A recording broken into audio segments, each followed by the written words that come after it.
খেতিহাৰিয়াৰ KCK জাতীয় বিদ্যালয়ৰ high school শিক্ষান্ত পৰীক্ষাত সুখ্যাতিৰে উত্তীৰ্ণ শিক্ষাৰ্থীক অভিনন্দন জ্ঞাপন।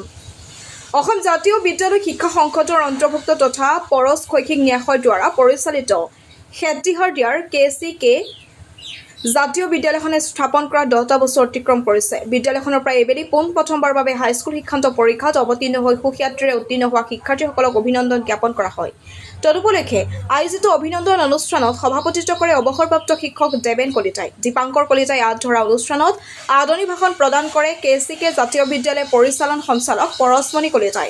অভিনন্দন অনুষ্ঠানত বিশিষ্ট অতিথিৰূপে অংশগ্ৰহণ কৰি দাপোন সাংস্কৃতিক আলোচনীৰ মুখ্য সম্পাদক দিনমণি ভাণ্ডাৰ কায়স্থ, দামপুৰ উচ্চ মাধ্যমিক বিদ্যালয়ৰ প্ৰধান শিক্ষক আনোৱাৰ হুছেইন আৰু খেতিহাৰিয়া উচ্চতৰ মাধ্যমিক বিদ্যালয়ৰ অধ্যক্ষ মনোৰঞ্জন মেধিয়ে শিক্ষাৰ্থীসকলক উদ্দেশ্য কৰি গঠনমূলক বক্তব্য আগবঢ়ায়। অনুষ্ঠানত কৃতিমান শিক্ষাৰ্থীসকলক গামোচা, কলম, ঘড়ী আৰু অভিনন্দন পত্ৰৰে সম্বৰ্ধনা জ্ঞাপন কৰা হয়।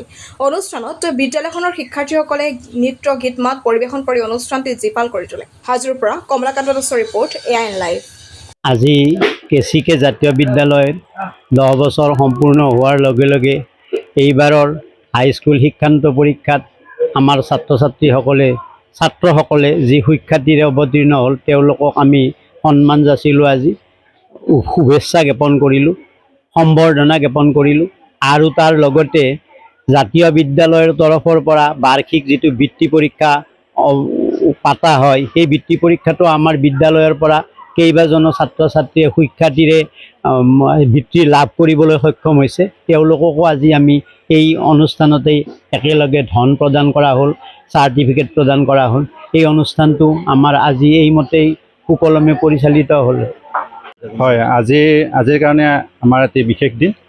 আমাৰ 2016 চনত আমাৰ স্থাপন হোৱা বিদ্যালয়খনে আজি 10টা বছৰ অতিক্ৰম কৰিলে আৰু 10 বছৰৰ অন্তত বিদ্যালয়খন এইবাৰ প্ৰথমবাৰৰ বাবে হাইস্কুল শিক্ষান্ত পৰীক্ষাত অৱতীৰ্ণ হৈছিলে আৰু হাইস্কুল শিক্ষান্ত পৰীক্ষাত অৱতীৰ্ণ হোৱা যি ছাত্ৰ ছাত্ৰীসকলে যি সুখ্যাতিৰে উত্তীৰ্ণ হ'ল, সেই উত্তীৰ্ণ হোৱা ছাত্ৰ ছাত্ৰীসকলক আজি আমাৰ এই অনুষ্ঠানৰ জৰিয়তে তেওঁলোকক আমি শুভেচ্ছা জ্ঞাপন কৰিলোঁ।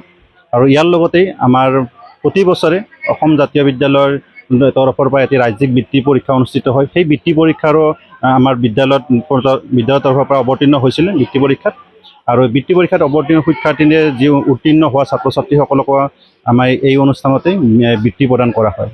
এইবাৰ আমাৰ প্ৰথমবাৰৰ বাবে হাইস্কুল শিক্ষান্ত পৰীক্ষাত অৱতীৰ্ণ হৈছিলে আৰু প্ৰথমবাৰতে আমাৰ ছাত্ৰসকলে ভাল ফলাফল দেখুৱালে আৰু এই চেগতেই ছাত্ৰসকলৰ লগতে আমাৰ বিদ্যালয়ৰ শিক্ষক শিক্ষয়িত্ৰী সকলোকেই অশেষ ধন্যবাদ আৰু কৃতজ্ঞতা জ্ঞাপন জনাইছোঁ। যিকোনো খবৰ আৰু বিজ্ঞাপনৰ বাবে যোগাযোগ কৰক 7896121996।